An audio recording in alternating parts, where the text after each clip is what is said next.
Bamama Bois Kitoko Yowapi, bienvenue dans votre magazine d'actualité. Général Kelboul Mag, Tika, Nef Sabinoke, Mokondiamboka, Félix Antoine Tshisekedi Tshilombo, du 3 au 4 décembre 2020, Oyo Tozali Nango, chef de l'État, pour participer bongo, na 31e session extraordinaire des Nations Unies, Tokozongelango, avec force de taille. Il faut qu'on ait na niveau ya Boma, les deux à la ambiance ya Kosaranate na Congo central. Premier ministre, a Kendaki bongo réceptionner dragage à monnaie, les alliés bateaux, dragage Oyo ko permettre na régie de voies fluviales, RVF, pour que ça la mosala qui toko netka vous na biso, commentaire ya JJ Mbuyamba.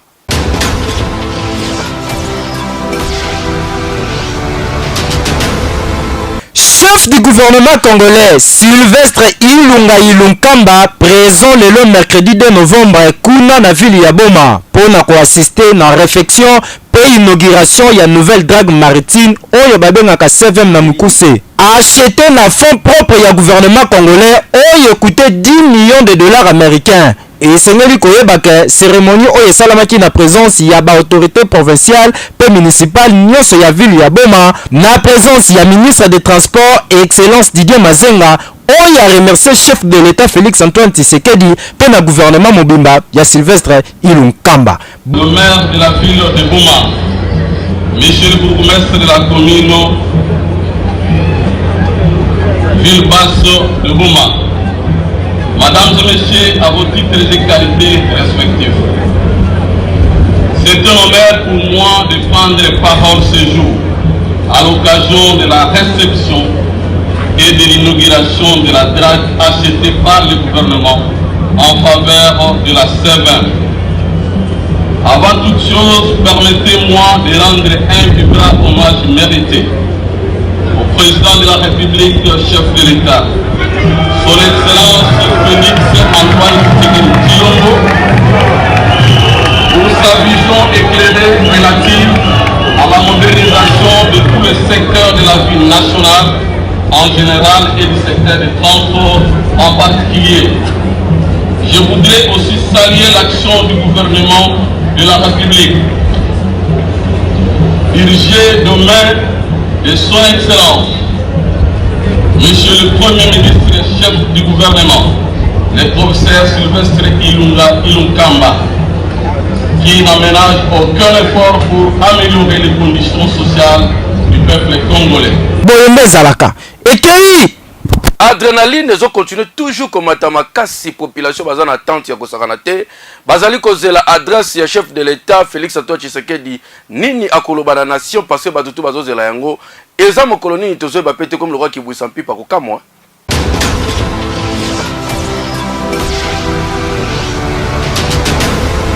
Suspense et ont continué toujours couronné par les Congolais avant décision du chef de l'État Félix Antoine Tshisekedi oya prometaki na ba Congolais nyonso après clôture ya ba consultation na ye. Ba tractation et bandit déjà de part et d'autre. Population congolaise très inquiète dans la situation politique oyo République démocratique du Congo est traversée. Na micro ya Kelboul Mag yoka ba Congolais ndenge ba communiquer. Constant vraiment na sala kino on dit ti ba Congolais bazana moi somo moko bo. Baza vraiment ya kobanga prévenir que au monde na gombe ma batu ba ozala zala mati. Donc comme si il y a eloko moko boye batu ba s'attendre ya kobanga surtout. Toda faut bazala politique. Soda koza mutu ya ngambu moko te mutu ya ngambu moko te mais siko côté pe FCC ba kota ki on sait jamais ba kota ki pourquoi. Là aussi eza ko bangisa. Et bangisa ba congolais fort. Armée en politique. Armée za la raté za na kati ya politique te. Soda ya mboka na biso de fatika pour na gouvernement. Donc et ya buto ya moya za pour na gouvernement. Oyo akei aza à part siko fa balanda oyo mokonzi aza ko pesa ordre sikoyo. On ne fait pas tout ça. Bon, biso ne te va congolais, à part que nos biso va congolais to va na kati ya population de tozalaka. Mutuma azo banga zate. Todo zira biso zo na sima chef de l'État. Donc oya ko loba yango na biso to agir. So abi te bozala botokozana mais po banga population zo bangelo mo kote. O azo banga loba za congolais te. Po na ngai to moni que non akatana no alliance na FCC kashwana e katana. Président aza chef de nation. Aza garant de la nation. Le yende fazo ba mesure o esengeli biso toza tout simana e o makamugeza la o yazo sala o yazo sawa en tout cas to sepe na ngote c'est la toute première fois on a kati ya Congo et comme il y a double gouvernement ezalaka te akata yaza kinois oyoki président za kinois la tsande po nga na bike no tango abima yoki no Fati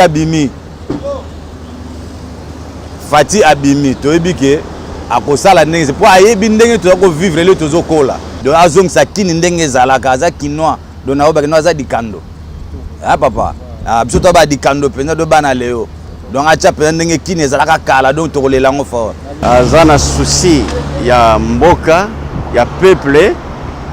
Alors je crois que pour l'intérêt général kolobelo komoko ya malamu pona koluka kimia koluka pe intérêt ya peuple hein. Donc nakanisi aza pona ko bebisa te aza pona ko détruire te mais aza pona ko tonga nakanisi décision na ye kozala ya mutu ya penza po ete ya kotombola mboka pour ete moto nyonso se retrouver. Vu situation de l'air oyo RDC a traversé et espérons que la résolution ya chef de l'État et ko apporter kimia pe bonheur na République démocratique du Congo.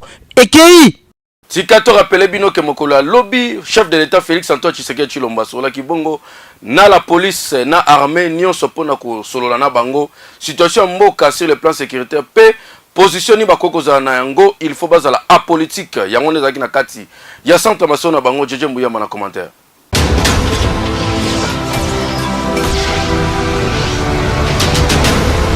Ba au gradé nyonso ya République démocratique du Congo veut dire ba mapinga ya mboka bazalaki bongo na palais de la nation. Un temps chef de l'État asali entré na ye kaka ndenge bozali komona azui place abandi kosolola na bango indusa na ndenge défoité. Ezalaki bongo ba état major ya ba commandement ya FRDC, ba commandant ya zone de défense na ba état major ya ba officier, ba chef de troupe, force aérienne pe bazalaki wana na pointe spécialisé à la police bango pe bazanga kite bazalaki wana pona koya kosolola na commandant suprême ya ba FRDC son excellence Félix Antoine Tshisekedi Tshilombo oyo na maloba na ye atalisi na ba mapinga esengeli baye bako garder intégrité territoriale donc monguna alekate na période oyo na sima na yango ba mapinga nyoso ba soda ya mpiko ya solo oyo République démocratique du Congo azali ko compter na bango ba sali renouvellement ya acte ya loyauté pe ya fidélité na commandant suprême son excellence Félix Antoine Tshisekedi Tshilombo yoka communication oyo.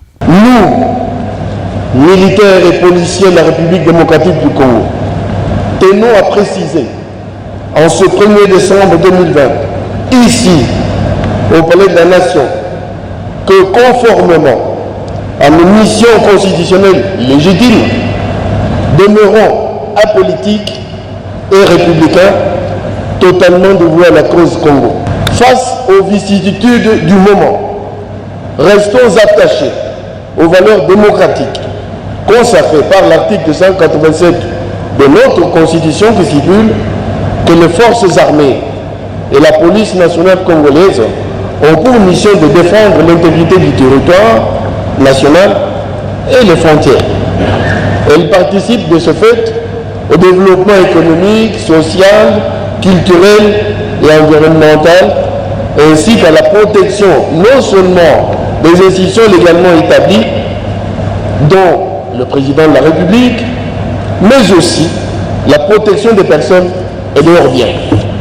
Awa ba mapinga ya ekolo basangani ba sololi na mokonzi ya mboka pona koyeba ko garder frontière moko ya République démocratique du Congo ataki pesi ekokende te boyende ezalaka po ba mapinga oyo bazali très déterminé monguna akoleka te boyende ezalaka ekei mouvement révolutionnaire vert basalaki bongo congrès na bango monene oyo ezalaki na ambiance ya kosana te pe ba désigner nani akokumbela bango comme président national. Commentaire ya Jeje Mbuyamba, Karine Evili.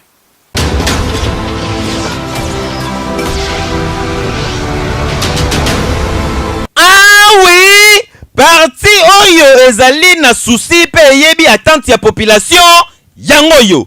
Mouvement révolutionnaire MRV en sigle basalaki congrès extraordinaire na bango awa na ville province à Kinshasa. Au cours ya congrès yango ezalaki question ya ko élire ba dirigeant ya sika pe monsieur Vital Aristote Kitenge nde akomi président national ya MRV oyo akokumbela yango avec mpivo pe idéologie toujours.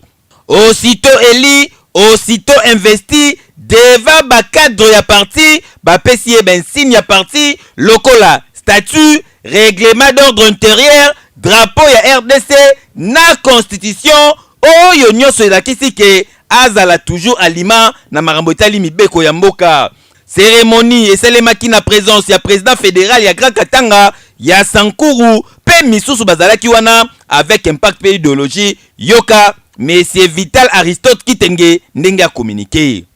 Merci beaucoup. Lelo eza journée munene pour nangai parce que pour ningai président national ya parti politique oyo et bengami na kombo ya MRV, mouvement de la révolution verte, parti écologique. Alors avec l'expérience que j'ai de 18 ans à côté du patriarche Etienne Tshisekedi, et je sais que non, voilà, je vais vraiment amener ces partis très loin. Nakoyema yango loin, nako faire élire ba député belé na kati ya parti. Effectivement, ndenge oyebi que parti ezalaka wana pona ko éduquer base, pona ko éduquer masse. Dans le cadre ya Moussala Nabiso, Sokolanda qui président en Ligue de jeunes, alors que non, bon voilà, baza prêt déjà pour organiser ba colloque, na ba formation pour éduquer un peu la masse. Ah, monsieur Vital Aristote Kitenge, l'intelligence au service de la nation, à lobby bo pesa et confiance pour à redynamiser mouvement révolutionnaire vers Oyo. Boyende Zalaka, MRV, toujours en avant pour ezali mu pepe ya ouragan bakangaka yango te nanya koloba lisusu eza normal ekeyo oui kobonga eza possible grâce ya winner loto lelo oyo soko beti na 500 francs pa mosombi ticket ba chance bela ko gagner zali bota la tirage oyo salemaki mokolo ya mardi.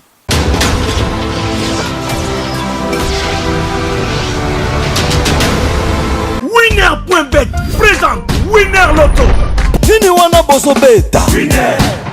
Bonsoir à tous et merci de faire confiance à Winner Loto pour ce 13e tirage.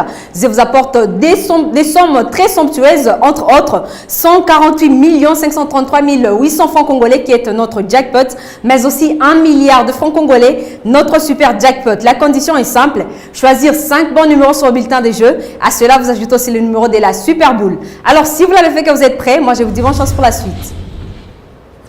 Très important à savoir, ceci est un tirage qui se déroule sous le contrôle d'un huissier de justice, des officiels Winner Loto, mais aussi d'un public témoin. On accueille le premier bon numéro, le voilà donc arrivé, le 39. Quel sera le deuxième numéro à devoir composer notre combinaison gagnante de la soirée? Le 4 fait donc son entrée en troisième position.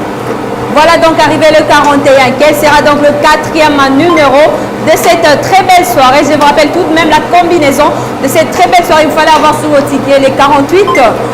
Voilà donc arrivé le 13, notre quatrième numéro. En cinquième position, le 31, plus que le numéro de la super boule. Allez, fini le suspense, c'est rien d'autre que le 3. Revoyons ensemble avec vous. Il fallait avoir sur vos tickets les 39, le 4, le 41, le 13, le 31, mais aussi le 3 qui est donc le numéro de notre super boule. Avez-vous trouvé cette combinaison gagnante de la soirée? Si oui, je dis félicitations, sinon je vous retrouve très prochainement avec le même plaisir. Surtout, prenez bien soin de vous. Au revoir. Winner Loto! Le prochain tirage est pour ce vendredi. Au sommet déjà ticket na yo. Wana boso beta. Winner. Transport ezongi lisusu pasi ya kosakana te et matisi lisusu transport population bakomi kolelo wapi na matete tosali constat pona bino.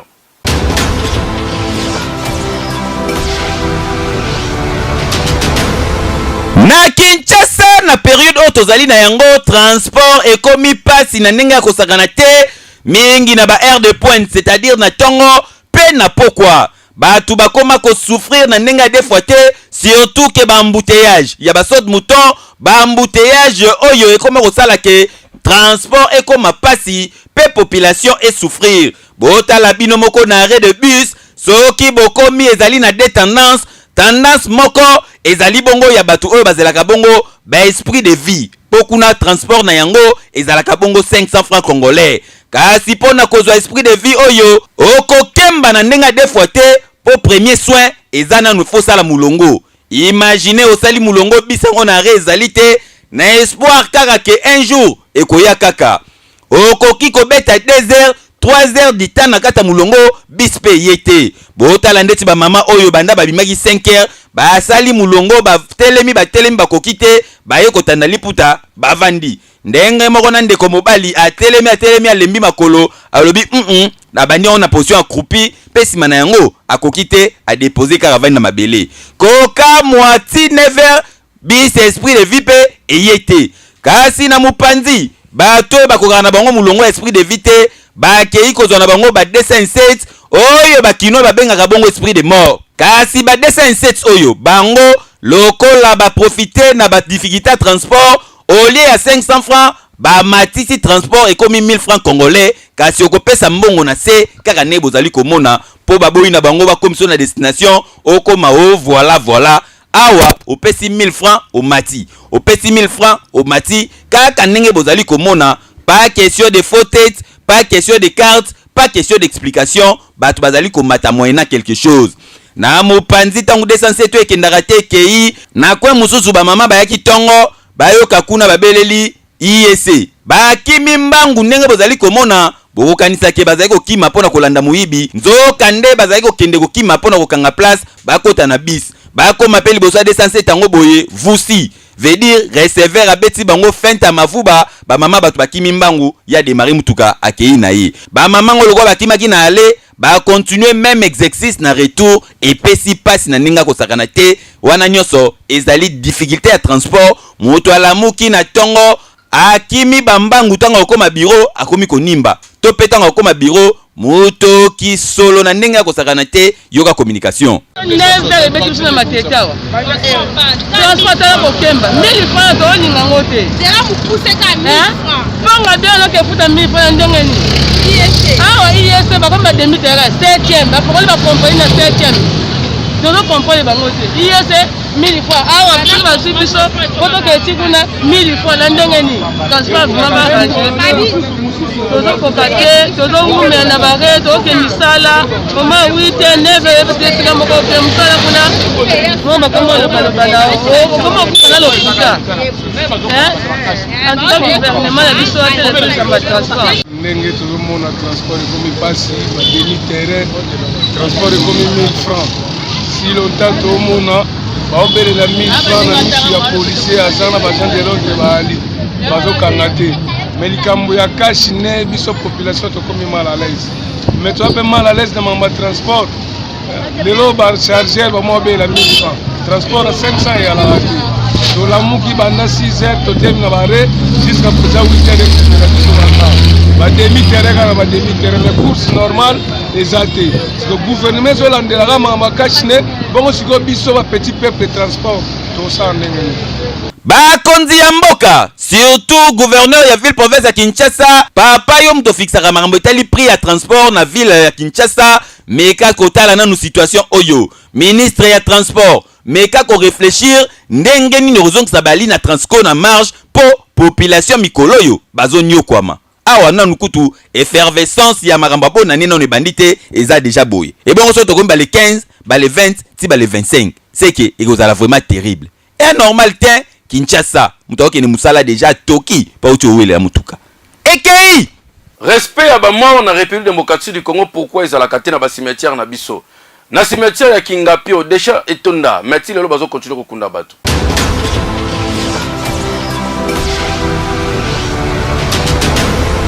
kokamwa tozali bongo na commune ya Mongafula na quartier Kingapio cimetière oyo bozali komona babengaka yango cimetière ya Kingapio esali plus de 50 ans depuis babanda kokunda batu awa botala bino moko kokamwa batu ebele bakunda bandeko na bango awa soki babeti tour baya kotala esika bakunda ya mamito ya pichu to ya papicho bako reconnaître lisusu te po cimetière ebota matiti na ndenge kosakana te bakroa etikala ya kokonte kaka bato basala bongo ba pierre tombal ndeti lelo bakokuta esika batikaka bandeko na bango oyo bazalaka cher pona bango. Donc profanation ya cimetière esalema awa na ndenge ya defwa te na mupandi espace ebele ya cimetière oyo batonga deja bandaku ekoma cité bandaku ebota lokola bamayebo.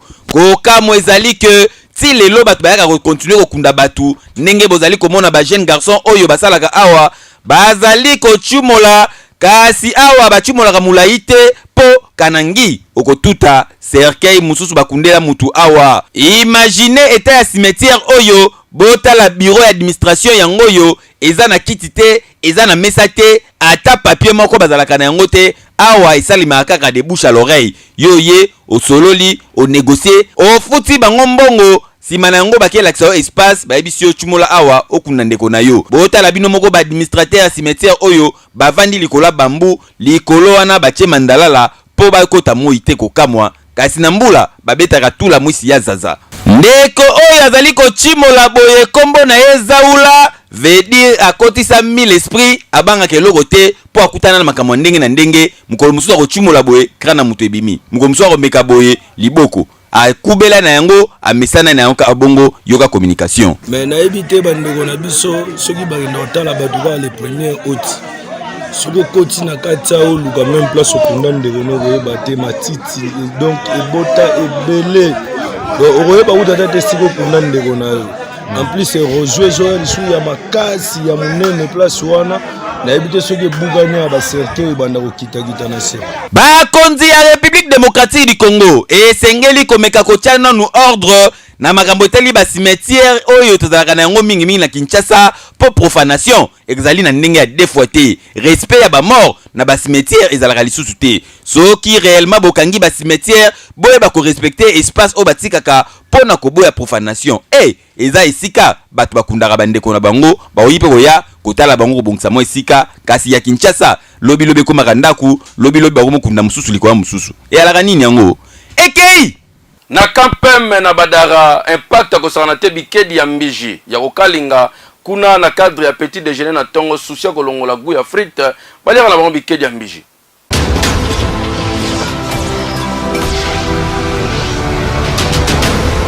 Tozali na bibwa na kampeme na commune ya Ntsele mama na biso oyo bozali komona article 15 na ye commerce ya tous les jours asalaka mpona kolesa libota na ye ezalaka bongo kokalinga bikedi me awa babengaka yango bikedi ya mbiji ya kalingaka bikedi ya minene ndenge bozali komona awa tongo soki alamuki direction akoti directement na libongo kote ya baramoto pona kosomba bafufu eutaka kuna bamboka soki kuna fufu mikolo ezomonana te akitaka tina maringa na komini ya Kasavubu pona kosomba bikedi epai bamama na biso bautaka nango bakongo sima zongi na ndako alalisi yango kitoko na kati ya mai ezeba tongo kokita lobi na tongo anyengele yango sukali différence ya ye na bato musu bakalingaka na mungwa ya tiaka mwa sukali muke apres abandi kokalinga yango clientèle déjà na batongo mikolo bamama na bana bayaka kosomba epai na ye na susi ya kolia frites bakinoa na bakinoa ebele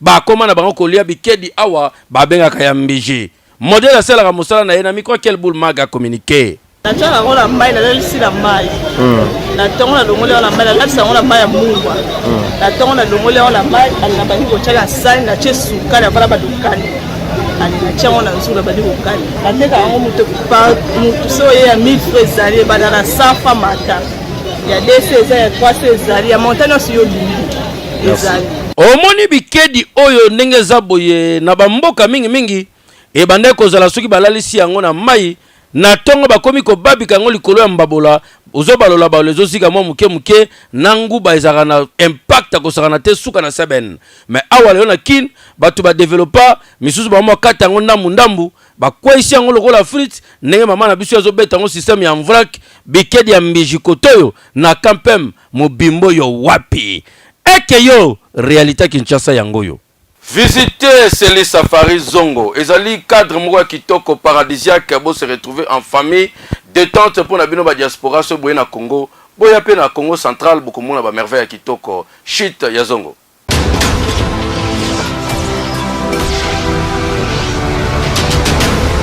République démocratique du Congo et bomba ba merveille sur le plan touristique oyo ba Congolais bango moko nanu bazwa temps ya ko découvrir mboka na bango te.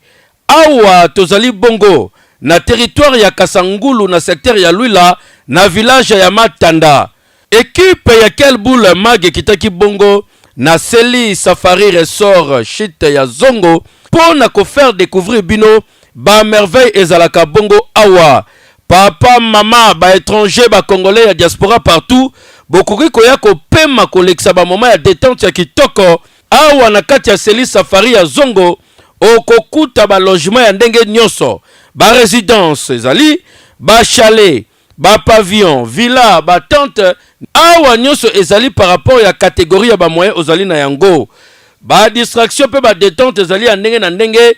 Lokola chute ya massage, chute ya Zongo. Et puis promenade na kati ya forêt, oko se retrouver makasi na endroit paradisiaque oyo et bombama na kati ya Congo central. Boyoka awa communication ya gérante ya Villa Serenade, Madame Daina Sunguza, nenga pesi ba détail. D'accord, d'abord je vous souhaite la bienvenue, je sais que c'est la première fois que votre équipe vient. Zongo, c'est le premier site touristique de la RDC. Alors on l'a acquis depuis 2009, ce qui fait 11 ans. Et ce qui est attrayant, c'est parce que on a les chutes de Zongo. J'espère que David, vous avez certaines images que vous allez montrer. Elles sont tout simplement incroyables. Durant toute l'année, suivant les saisons qui changent, la chute aussi change. Donc à chaque fois qu'un touriste vient, il redécouvre Zongo. C'est ce qui est formidable. Le fait que la chute soit à 5 minutes à pied des logements, nous avons construit juste à côté de la chute, donc vous pouvez y passer la nuit ou plusieurs nuits et aller à la chute. C'est quelque chose d'extraordinaire. À la chute, nous avons une vue panoramique, donc vous allez un peu plus haut, vous avez le panorama de toute la chute.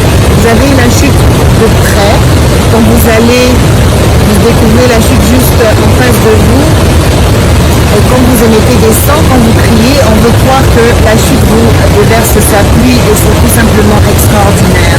Côté naye, Monsieur Dimitri Sunguza, oazali gérant ya Seli Safari Zongo, ye alobelaki beaucoup plus politique ya tourisme na République démocratique du Congo pe ndenge nini bazali kosala ba effort awa na Seli Safari pona koyamba catégorie ya ba congolais nyonso surtout abetaki PCT na ba jeune sous le regard ya la propriétaire ya Seli Safari Madame Marina Sunguza oyo ba jardin nyonso kitoko bozali komona awa ye mutasala yango yoka Monsieur Dimitri biso tozozela ba jeune ba jeune na biso fo bayeba ke ezali pana bango ke bazali eloko moko ya kitoko epana bango bamisusu bazala moye te po bakende poto bakende biloko me awa toza mosika te bamikolo tokoorganize na makambo ya babisi kotia babisi na disposition surtout baétudiant lingi baétudiant badécouvrir mpoka na bango donc ozala système moko paroya bape gare centrale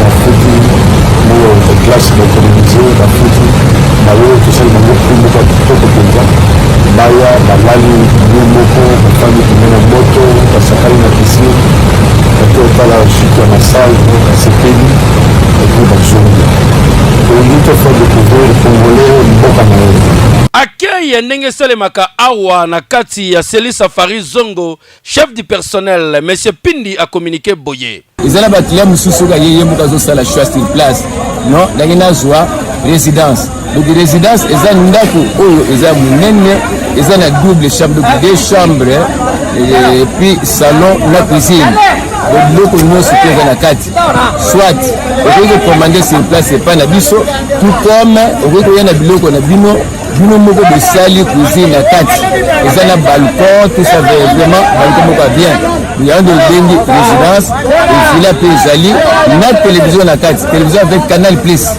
Pourquoi pas ba visiteurs oyo bazo passer ba séjour na bango ya kitoko na kati ya Seli Safari Zongo yoka Anaïs Botouli en provenance de Paris nenga bakisi.